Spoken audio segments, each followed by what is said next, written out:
नमस्कार दोस्तों, स्वागत है आपका एक बार फिर से आपके अपने YouTube चैनल कंपटीशन प्रिपरेशन पे। आई होप आप सारे बहुत अच्छे होंगे और अच्छे से पढ़ाई भी कर रहे होंगे। इस वीडियो में हम एसएससी सीजीएल 2022 के 13 दिसंबर मॉर्निंग शिफ्ट के मैथ्स का सलूशन करने वाले हैं। ठीक है, 25 प्रश्न है, ज़्यादा टाइम लगेगा नहीं। तो चलो पहले प्रश्न पे आ जाते हैं। इससे पहले वाले और बाद वाले सभी शिफ्ट का सोल्यूशन आपको प्ले लिस्ट में मिल जाएगा, तो do check the playlist. तो पहले प्रश्न पे आ जाते हैं। कहा गया ए बी सी और डी एफ दो सिमिलर ट्राइंगल्स हैं और उनके परिमाप 32 और 12 हैं। अगर डी की लंबाई 6 है तो आपको ए बी की लंबाई बतानी है। सिंपल सी बात है, अगर दो ट्राइंगल्स सिमिलर हो जाएं, समरूप हो जाएं, तो उनके पेरीमीटर्स का रेशियो उनके करस्पॉन्डिंग साइड के रेशियो के बराबर होगा। तो अगर हमें ए बी सी और डी एफ का पेरीमीटर 32 और 12 दिया गया तो इसका रेशियो कितना हो जाएगा? 32/12, यानी ए बी सी का पेरीमीटर यानी perimeter of A B C बटे पेरीमीटर ऑफ डी एफ अगर लिखें तो कितना हो जाएगा? 32/12। 32/12 4 से काट दो, 4 8 32, 4 3 12, यानी 4 3 जा 4 8 जा। अब ए बी सी की करस्पॉन्डिंग साइड ए बी हो जाएगी। करस्पॉन्डिंग साइड मतलब अगर यहाँ से ए बी लें तो यहाँ से डी ई लें, यानी ये ए बी बटे डी ई के भी बराबर होगा क्योंकि ये ट्राइंगल सिमिलर है। अब डी बराबर कितना दिया गया है? 6, तो 3 दूनी 6 हो जाएगा। तो ए बी बराबर कितना हो जाएगा? 8 दूनी 16। क्लियर हो गया? पढ़ो प्रश्न को। कहा गया बार ग्राफ जो है वो परसेंटेज डिस्ट्रीब्यूशन दिखाता है किसका? Total production of 6 different types of car. एक कार कंपनी है, वो 2 सालों में, 2 अलग अलग सालों में 6 अलग अलग कारों का प्रोडक्शन आपको बताती है। ठीक है, परसेंटेज डिस्ट्रीब्यूशन है, यानी कि 100% टोटल है। तो आपको 2000 में कार दी गई, सन 2000 में कितनी कार बनी और कौन कौन से टाइप की बनी, कितने परसेंट, और 2001 में टोटल कार कितनी बनी और कौन से टाइप की कार कितने परसेंट बनी, ये दिया गया। अब आपसे प्रश्न में क्या पूछा गया? आपसे कहा गया if 75% of T type cars produced in each year were sold by the company, how many T types car remain unsold. आपको सबसे पहले कहा गया कि हर साल 75% जो कार थी टी टाइप की वो बेच दी गई, तो कितनी अनसोल्ड रही दोनों सालों में मिला के? देखो टी कौन सा है? टी है ब्लू वाला। कौन सा ब्लू वाला? ये वाला। तो आप देखो यहाँ पे 75 से लेके और 90 तक, यानी 15% कारें यहाँ पे टोटल का 15% 2000 में टी टाइप की कारें। तो 15% का 75% तो बेच दिया गया, यानी 15% का कितना? 15% का 25%, 15% का 25%, यानी 15/4। 15% का 25% कितना हो जाएगा? 15/4%। और 15/4% कितना होता है? 15/400, यानी सन 2000 के लिए 15/400 हिस्सा जो है वो टी टाइप की कारों की वो संख्या है जो अनसोल्ड है। सेम चीज़ 2001 में लगाओ। 2001 में टी टाइप की कितनी कारें थी? देखो टी टाइप की 85 से लेके 95 तक, यानी कि 10% टोटल टी टाइप की कारें थी। 10% में 25% अनसोल्ड रही, यानी 10/4 अनसोल्ड रही, 10/4%। और 10/4 भिन्न में कितना होता है? 10/400। 10/400 वो संख्या है, वो हिस्सा है जो 2001 में टोटल टाइप की कारों में से टी टाइप की वो कारें हैं जो अनसोल्ड रहीं। अब आपको पता है कि 15/400 कितना हो जाएगा? 3/80 हो जाएगा। और 10/400 कितना हो जाएगा? 1/40 हो जाएगा। आप कहेंगे 3/80 किसका? 35,000 का, और 3,50,000 का। इसका 3,50,000 का 3/80 हिस्सा निकालो, तो आप कहेंगे 3/80 गुणे 3,50,000। तो एक जीरो काट दो, यानी लिखा हुआ 3/8 गुणे 3,50,000 को 3,50,000, ये हो जाएगा। ठीक है, और 1/40 गुणे इतना करना है, तो ये एक जीरो कट जाएगा और 4 से डिवाइड होएगा तो कितना हो जाएगा? 11 के बाद 3 जीरो। अब ये देखो 3/8, ये 3/8 लिखा हुआ, 3/80 नहीं, 3/8। अब 8 से काटो, 8 गुणे 8 से 1000 में डिवाइड करेंगे तो कितना हो जाएगा? 125। ये 3 गुणे 125 और धन इतना, तो 3 गुणे 125 करोगे तो कितना हो जाएगा? पहले 35 का 125 में मल्टीप्लाई कर लो, तो 35 पंजे 175, हासिल आई 17, 35 दूना 70 और 17 87, हासिल आई 8, 35 का नाम 35 8 43। और इसमें 3 से गुणा करना है, तो 3 5 15, 3 7 21 1 22, 3 3 9 2 11, 3 4 12 1 13, 13,125 इधर और 11,000 इधर, तो टोटल जुड़ के कितना हो जाएगा? 24,125 कारें। तो DI कैलकुलेटिव थी, दिखा ही। कहा गया टेबल जो है वो नंबर ऑफ वर्किंग डेज एक कंपनी के दिखाते हैं। ठीक है, P इस साल में इतना, Q साल में इतना, R साल में इतना, S साल में इतना, T साल में इतना। कहा गया what are ratio of number of working days in year R to number of working days in T। R और T के वर्किंग डेज का रेशियो निकालना है, तो 0 0 कट जाएगा, 16 21 रेशियो। कहा गया मंथली इनकम मिस्टर रॉय की इतनी है। वो 30,000 का लोन लेते हैं सिंपल इंटरेस्ट पे 3 साल के लिए 5% रेट ऑफ इंटरेस्ट से। कहा गया the amount he will be paying as simple interest in 3 years is what % of his monthly salary. देखो आपसे कहा गया अगर उन्होंने लोन लिया हो 30,000 रुपये का 3 साल के लिए 5% के, तो कहा गया the amount that he will be paying as simple interest in 3 years. एक बात बताओ, अगर 30,000 रुपये सिंपल इंटरेस्ट पे 3, सीधी सी बात बताओ, 30,000 रुपये लिए, 1 साल का ब्याज वो कितना दे रहे हैं 5%, 3 साल में कितना देंगे 15%। 15% किसका 30,000 का, 30,000 का 15% कितना हो जाएगा, 30,000 का 1% हो जाएगा 300, 15% हो जाएगा 4500। और यही पूछा गया ये 4500 जो है वो उनकी सैलरी का कितना % है, तो 4500 18,000 का कितना % है। आप कहेंगे 18,000 का 10% हो जाएगा 1800, तो 4500 कितना हो जाएगा 25%। देखो कहा गया m+1 से अगर हम डिवाइड करें तो रिमाइंडर क्या आएगा। अगर ऐसा कुछ प्रश्न आए ना, तो जैसे मान लो कुछ एक्सप्रेशन दे दिया गया कि ax² + bx + c, इसको डिवाइड किया जा रहा है x + a से, तो रिमाइंडर कितना आएगा। तो आपको क्या काम करना है, जिससे डिवाइड करना है उसको 0 के बराबर कर दो। तो यहाँ से x = -a आ जाएगा और इसको उठा के x की वैल्यू यहाँ पे पुट कर दो, जो भी आंसर आएगा वही रिमाइंडर हो जाएगा। तो जैसे m+1 से पूछा गया तो m+1 = 0 करोगे, यानी m = -1 इसमें पुट कर देना है। m = -1 पुट करोगे तो -1 पावर 12 1, -1 पावर तो 1 - 1 0। देखो कहा गया जो टेबल है वो क्या दिखाती है, number of salesman in 5 companies. Number of salesman is J is what % of के, जे वाले के कितना % है, 20 का 45 कितना % है। आप कहेंगे 45/20 × 100 यानी 45 × 5, 45 × 5 कितना हो जाएगा 225। रमेश एक टेबल और एक चेयर परचेज करता है 3900 रुपये में। टेबल को 8% प्रॉफिट पे और चेयर को 16% प्रॉफिट पे बेचता है और उसको ओवरऑल 540 रुपये का फ़ायदा होता है। तो आपको बताना है कि डिफरेंस बिटवीन टेबल और चेयर के ओरिजिनल प्राइस का डिफरेंस बताना है। देखो सीधी सी बात, अगर हम बात करें कि उसने 8% पे इसको बेचा 16% पे इसको बेचा, ठीक है, 8% पे एक को बेचा 16% को पे एक को बेचा और ओवरऑल उसका फ़ायदा कितना है इतने % का। अब देखो 8% पे एक बेच रहा है, 16 पे एक बेच रहा है और ओवरऑल फ़ायदा कितना % है 540/3900 × 100 यानी कि 540/39% का। 540/39 को क्या लिख सकते हैं, 3 से काट दो 180/13% का ओवरऑल फ़ायदा।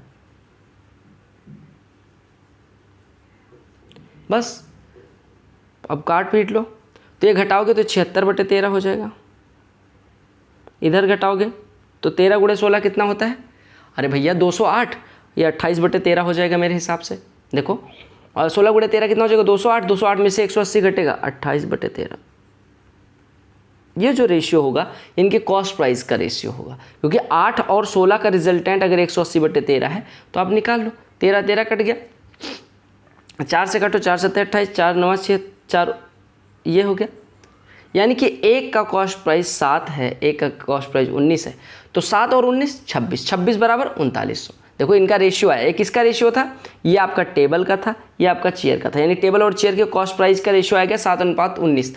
अब आपने कहा 7 और 19 मिलकर 3900 हो रहे हैं, यानी 26 = 3900, यानी 1 = 150, 1 = 150। तो आपको डिफरेंस बताना था, तो 7 और 19 का डिफरेंस 12 रेशियो आ जाएगा। एक रेशियो अगर 150 है तो 12 रेशियो 1800 के बराबर हो जाएगा। लो कहा गया x = 12, y = -2, z = इतना, तो इसकी वैल्यू कितनी होगी। आप कह रहे हैं कि देखो अगर a + b + c = 0 हो तो a³ + b³ + c³ कितना होता है 3abc होता है। तो पुट कर लो, 3 × 12 36, 36 दूना 72 धाम में 3 × 12 36 दूना 72 धाम में 720। क्या ये सही है, नहीं, यानी कि 720 अगर दिया होता तब तो सही रहता।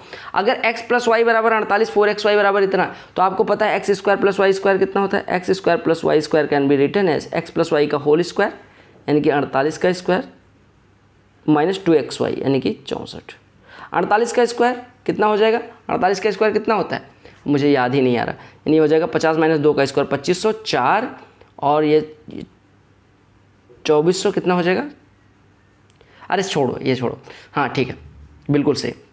48 का स्क्वायर 50 - 2 का स्क्वायर 2500 और 4 2504 और घटेगा कितना 2 दूनी 4 × 50 200 यानी कि 2304 हो जाएगा। बताओ 2304 नहीं याद आ रहा था, -64 करोगे तो कितना हो जाएगा भैया 2304 - 64 ये 40 हो जाएगा इधर, और इधर बचेगा कितना बचेगा 2240। अब अगर x square plus y square 2240 है तो 4x² प्लस 4y² कितना हो जाएगा, 4480 का भी दुगुना हो जाएगा, यानी कि आना चाहिए कितना 8960। यहाँ पे दिया कितना है 4480, यानी ये भी गलत, तो कोई भी स्टेटमेंट फॉलो नहीं करता। कहा गया कि number of units manufactured by company A, 2019 में ए इतना मैन्युफैक्चर करता है, 2020 में इतना मैन्युफैक्चर करता है। बी जो है वो 34,000 था 2019 में, 30,600 हो गया 20 में। कहा गया x and y are the percentage decrease in number of units manufactured by A and B from 2019 to 2020, then what is the ratio of x and. देखो कहा गया कि x जो है वो ए के घटोतरी का परसेंटेज, यानी कि ए में जितना डिक्रीज है उसका परसेंट। ए में कितना घटा है, आप कहेंगे 625 इधर है, 12 मतलब 10,625 इधर है और 12,500 इधर, यानी घटा कितना है 75 हो जाएगा, और इधर 14 में से 6 जाएगा 8 हो जाएगा, और यहाँ पे बचा 11, ये 1875 घटा है कितने पे 12,500 पे। तो ये गुणे 100 लगा देंगे परसेंटेज आ जाएगा, यानी कि x की वैल्यू आ गई इतनी। y की वैल्यू कितनी हो जाएगी, दूसरी कंपनी में कितना घटा है 34,000 से 30,600 हुआ है, यानी कि घटा कितना है 3400। 3400 इसका कितना परसेंट है 10%। अब इन्हीं दोनों का रेशियो निकालना था, यानी x और y का रेशियो, तो आप कहेंगे x बटे y, तो ये कितना हो जाएगा 1875 बटे 1250। काट दो किससे कटेगा 125 से, ये कितना आएगा 10, ये कितना आएगा 125, इक्कम 125, ये बचेगा 25, 125 बचेगा 625, 125 25 625, 15 और 10 का रेशियो 5 या 15, 5 दूनी 10, यानी x रेशियो y आ गया 3:2। देखो इस प्रश्न को पढ़ना है और उत्तर करना है। कहा गया number of lecturers recruited in 3 different states in 5 different year, यानी कि 5 सालों में 2017 से लेकर 21 तक ABC टाइप के स्टेट में कितने कितने लेक्चरर्स नियुक्त किए गए, इसकी संख्या दिखाई गई है। अब देखो कहा गया number of lecturers recruited in state B in year 2019, B में 2019 में, यानी कि 22। वाज व्हाट परसेंटेज, यहाँ पे लिख लो 22। Was what percentage of the number of lecturers recruited in state C in 2021, state C और 2021, सी कौन सा ही है 2021 में 38, तो 38 का कितना परसेंट है 22, यही पूछा गया। 2 से काट दो 11, 2 से कटेगा 19, 1100 बटे 19 करना है, 19 छक्के 114, 6 बार नहीं जाएगा, 19 पंचे 95, 150, 19 नवैया 100 का, तो 19 अट्ठे यानी 58 पॉइंट समथिंग परसेंट हो जाएगा। 19 अट्ठे 162 हो तो 19 सत्ते 7 बार ले जाना, ठीक है। कहा गया सर्कमफ्रेंस ऑफ 2 सर्कल्स इतना इतना, what is the difference between their radius. आपको पता है सर्कमफ्रेंस का जो डिफरेंस होता है, सर्कमफ्रेंस का डिफरेंस कितना होता है 2 pi into R1 minus R2, ये बराबर कितना दिया गया भैया 2 पाई R1 माइनस R2 कितना हो जाएगा 220, ठीक है। डिफरेंस निकालो, 2 पाई कितना होता है 44 बटे 7, 44 से कटेगा 5 आएगा, 5 में 7 का गुणा यानी कि 35, यानी R1 माइनस R2 हो जाएगा, ठीक है। आपको ध्यान रखना है कि R1 माइनस, अगर आपको पेरीमीटर का रेशियो पेरीमीटर दिया गया हो या पेरीमीटर का डिफरेंस दिया गया हो तो 2 pi into R1 minus R2 होता है, ये बराबर 220 दिया गया, तो यहाँ से R1 माइनस R2 35 आ जाएगा। अब देखो k प्लस 1 बाई के प्लस 2 इज इक्वल टू 0, यानी k बराबर -1, तो -1 के पावर ये -1, ये +1 कट के 0 हो जाएगा। सेक स्क्वायर है प्लस टेन स्क्वायर है, अगर 3 है तो सेक स्क्वायर है माइनस टेन स्क्वायर है कितना होता है भैया, देखो अरे यार सेक स्क्वायर है माइनस टेन स्क्वायर है कैन बी रिटन एज, क्या लिखते हैं उसको 1 होता है, ठीक है। तो आप कहेंगे दोनों को जोड़ेंगे तो 2 सेक स्क्वायर आ जाएगा, या दोनों को घटा लो तो 2 tan square is equal to 2, यानी tan square is equal to कितना हो जाएगा 1, तो tan ए 1 हो गया तो cot ए कितना होगा अपने आप 1 हो जाएगा। एक आर्टिकल है, एक वस्तु है 4000 एक शॉपकीपर के लिए पड़ती है, वो 8400 इस पर मार्क कर देता है। अब ये क्या काम करता है, जब कस्टमर को बेचता है 25% डिस्काउंट पे देता है और 15% का डिस्काउंट और देता है अगर कूपन वो लगा देता है तो कहा कि प्रॉफिट परसेंटेज बताओ अगर वो कूपन के साथ डिस्काउंट देके बेचे तो। देखो 8400 था, 8400 पे 25% का डिस्काउंट दिया, यानी कि अब 8400 का ना होकर 75% का बचा, यानी इसके 3/4 का बचा वस्तु। फिर 15% का डिस्काउंट दे दिया, यानी 85% का बचा, यानी 17/20 का इसके बचा, यानी वस्तु बिकी कितने की होगी 3/4 और गुणे इतना। अब काट पीट लो, 4 से कटेगा 2100, 2120 से कटेगा तो 105 आ जाएगा, ठीक है। 105 गुणे 3 गुणे 17, यानी कि 17 315 से 17 में गुणा कर देना, या 51 से गुणा कर लो, 17 से हो जाएगा 1785 गुणे 3, तो ये कितना हो जाएगा 5355, यही तो हो जाएगा। अरे क्योंकि 17 गुणे 3 5100 हो जाएगा और 85 गुणे 3 255, तो 5100 और 255 5355। अब 4000 वाली वस्तु अगर 5355 की बिकती है यानी कितने का फ़ायदा, 1355 का। 1355 इसका कितना परसेंट है, आप कहेंगे 40 से डिवाइड कर दो, ये कटा 4 से काटेंगे 4 तियाँ 12 और ये बचेगा 1 15 4 चौको 16 यानी 34% के अराउंड प्रॉफिट हो रहा है। क्या कहा गया, numerical value of the twice of curved surface area. Curved surface area कितनी होती है, 2πRh, इसका 2 गुना। कहा गया of a right circular cylinder is equal to numerical value of its volume. Volume क्या होता है, πr²h, इसके बराबर दिया गया। तो आप कहा गया न्यूमेरिकल वैल्यू रेडियस की बतानी है। पाई से पाई कटा, r से इसकी पावर कटी, h से h कटा, यानी r बराबर कितना आ गया 4, यही पूछा गया था। x + 1/x 6 दिया गया, तो आपको इसकी वैल्यू निकाल। आप क्या काम करो, x से डिवाइड कर दो, 2x से x से डिवाइड करो तो 3/2x² और 2 में 2 कॉमन ले लो और x से डिवाइड करोगे तो यहाँ पे बचेगा x, ये बचेगा 1/x और -5। x + 1/x कितना है 6, तो 2 छक 12 - 5 7, 3/7 उत्तर हो गया। एक घड़ी के घंटे की सुई कहा गया वो 4 घंटे मूव करती है और उसकी लंबाई 6 सेंटीमीटर है। तो आपसे कहा गया एरिया कवर्ड कितना होगा। देखो 4 घंटे मूव करने, घड़ी की सुई एक बात पता है आपको कि 1 घंटे में कितना मूव करती है, आपको पता है 12 मार्किंग होती है टोटल, 1 2 3 से लेके 12 तक, ठीक है। और 12 में 360 डिग्री, यानी 1 घंटे में वो कितने डिग्री का कोण बनाएगी, 30 डिग्री का। 4 घंटे चलती है यानी 120 डिग्री का कोण बनाएगी, यानी यहाँ कहीं पे होगी 120 डिग्री का। अगर पूरे का क्षेत्रफल πr² तो 120, यानी 360 का क्षेत्रफल πr², तो 120 का कितना हो जाएगा 1/3 πr², 1/3 πr², यानी 22/7 गुणे r², 6 × 6 36, ठीक है। 3 × 7 21, 21 से 22 लगभग 1 हो जाएगा, 36 से थोड़ा सा बड़ा आंसर आएगा यानी कि 37 आंसर। देखो अगर tan थीटा + cot थीटा 2 हो तो tan थीटा की वैल्यू 1 ले लिया करो। अब tan थीटा 1 हो गया तो cot थीटा भी 1, तो 1 के पावर समथिंग आंसर 2। देखो BCDE एक स्क्वायर है, ABC एक इक्विलेटरल ट्रायंगल है, तो ADC की वैल्यू बतानी है, ADC कोण की। देखो अगर ये इक्विलेटरल, पहले ये स्क्वायर है, ठीक है कोई बात नहीं, स्क्वायर है और ये इक्विलेटरल ट्रायंगल है, तो आपको पता चल गया ये वाला कोण 60 अंश हो गया, क्योंकि इक्विलेटरल ट्रायंगल का कोण हमें कौन सा निकालना है, ADC निकालना है ना, तो हमें इस कोण पे बात करनी। ये 60 अंश हो गया, ठीक है, ये 60 हो गया। ये वाला कितना है 90 अंश, क्योंकि वर्ग का कोण है। अब इस ट्रायंगल में आ जाओ,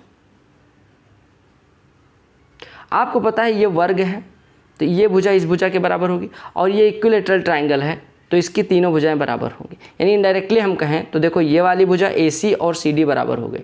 अब ट्रायंगल बना लो एक, ये वाला कोण 150 डिग्री का है, बाकी दोनों भुजाएं बराबर है तो इनके सामने के कोण भी बराबर होंगे, यानी ये थीटा 180 + 2 थीटा 150 + 2 थीटा 180, यानी 2 थीटा 30, यानी कि ये भी 15 ये भी 15, तो आपको यही निकालना था। कहा गया कि रिदा और रिया की जो सैलरी है वो 3 अनुपात, तो रिदा लिख लो और रिया भी लिख लो। इनकी सैलरी जो है उनका अनुपात 3:5 है, ये 3 है ये 5 है। कहा गया अगर सबकी इनकी सैलरी 5000 बढ़ा दी जाए तो इनका अनुपात 5:7 हो जाएगा। यानी रेशियो में 2 की बढ़ोतरी के लिए हमें 5000 बढ़ाना पड़ रहा है, यानी 2 रेशियो बराबर 5000, 1 रेशियो बराबर 2500, तो 5 रेशियो पूछा गया, रिया की सैलरी पूछी गई, 1 रेशियो बराबर 2500, 5 रेशियो 12500। क्लियर।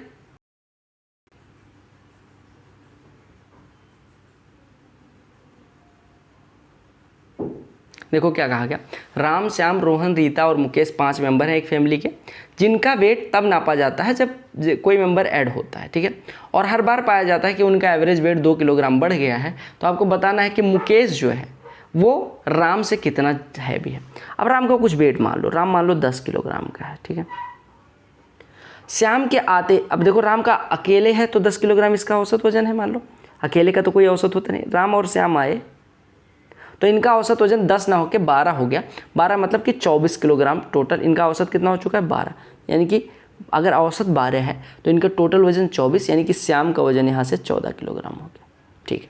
अब रोहन आ जाता है, राम श्याम और रोहन आते हैं तो इनका एवरेज वेट कितना हो जाता है भैया, इनका एवरेज वेट हो जाता है 2 किलोग्राम फिर बढ़ गया, यानी इनका एवरेज वेट 14 हो गया। इन दोनों का 24, 3 का मिलके 42, यानी कि रीता का कितना हो जाएगा। अरे देखो इन तीनों का अगर एवरेज वेट 14 है तो राम श्याम का 24 था, राम और श्याम का 24 था, रीता कितने की हो जाएगी 18 किलोग्राम की, ठीक है। अब फिर आते हैं मुकेश, राम, श्याम, रीता और मुकेश।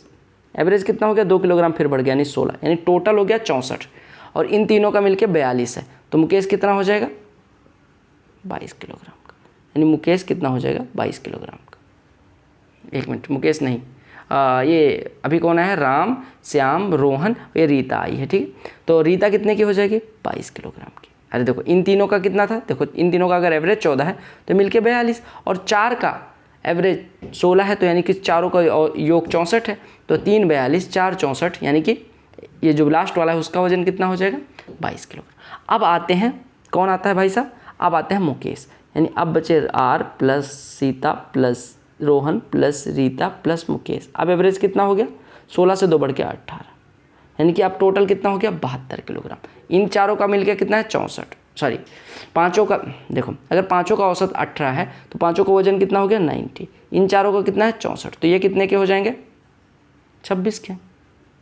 कौन, मुकेश भाई साहब। अगर चारों का वजन 64 था, 5 का वजन यानी कि मुकेश के ऐड होते ही 90 हो गया, तो मुकेश का वजन 26। अब यही पूछा गया था मुकेश राम से कितना भारी है, तो 26 इससे कितना भारी है, 16 किलोग्राम। अब आपको इसका ट्रिक मैं बताता हूँ, कितने मेंबर राम के बाद ऐड हुए, 1 2 3 4, ठीक है।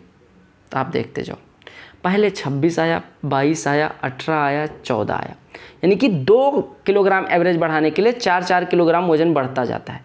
कितनी बार, कितने मेंबर ऐड हुए, 4। तो 2 किलोग्राम बढ़ाने के लिए अगर 4 किलोग्राम एवरेज वेट बढ़ता है, 2 किलोग्राम बढ़ाने के लिए अगर 4 किलोग्राम औसत ज़्यादा मतलब वेट बढ़ता है, 2 किलोग्राम औसत बढ़ाने के लिए अगर 4 किलोग्राम एक्स्ट्रा लगता है, तो आप कहेंगे कि कितने लोग आए, 4 लोग, तो 4 चौको 16 बढ़ जाएगा, यानी 10 से 16 ज़्यादा होगा, ठीक है। आपने कहा 10, 2 किलोग्राम बढ़ता है, 4 लोग एक्स्ट्रा आए, तो 2 किलोग्राम बढ़ाने के लिए 4 किलोग्राम वजन बढ़ेगा। तो ऐसे 2 कितनी बार बढ़ाना, 4 बार, तो 4 चौको 16 ज़्यादा लगेगा। कहा गया ए 20% ज़्यादा इफिशियंट है बी से, यानी बी अगर 5 काम करता है तो ए 6 काम करता है, ठीक है। अगर कहा गया ए अकेले 29 दिन में कर सकता है, यानी टोटल वर्क कितना, 6 × 29, तो दोनों मिलके एक दिन में करेंगे 11, तो 6 × 29/11 यानी 174/11 दिन। देखो अगर आपको SCF दिया गया हो और LCM निकालना हो, उनका रेशियो दिया गया हो, तो जो LCM होता है वो होता है SCF, अगर रेशियो A × B है तो SCF × A × B, तो कितना हो जाएगा, 9 × 14 × 19। आप सॉल्व कर लेना। त्रिभुज PQR की बात की गई, Q बराबर 90 डिग्री है, PQR, ये 45 अंश है, ये भी 45 है, PQ 8 है, तो ये भी 8 हो गया, ये कितना हो जाएगा, अच्छा 8 ही तो है। क्या कहा है कि 1000 मीटर की रेस होती है जिसमें A B C रन करते हैं, ठीक है। अर्जुन जो है यानी A जो है वो B को 100 मीटर से हराता है और B जो है C को 100 मीटर से हराता है, ठीक है। कहा गया अगले 1000 मीटर की रेस में अगर स्पीड उतनी ही वो लोग रखें तो बालाजी चरण को 100 मीटर का स्टार्ट दे दे और अर्जुन बालाजी को 100 मीटर की स्टार्ट दे दे। तो आपको बताना है कि जो जीतने वाला है वो जस्ट सेकंड नंबर पे आने वाले को कितने मीटर से हराएगा। सिंपल सी बात। देखो अगर 1000 मीटर में अर्जुन बालाजी को 100 मीटर से हराता है, बालाजी चरण को 100 मीटर से हराता है, तो यानी कि हम कह सकते हैं जितनी देर में अर्जुन भाई साहब 1000 दौड़ते हैं उतनी देर में इससे कम 100 मतलब 100 कम B दौड़ता है, यानी 900 B दौड़ जाता है।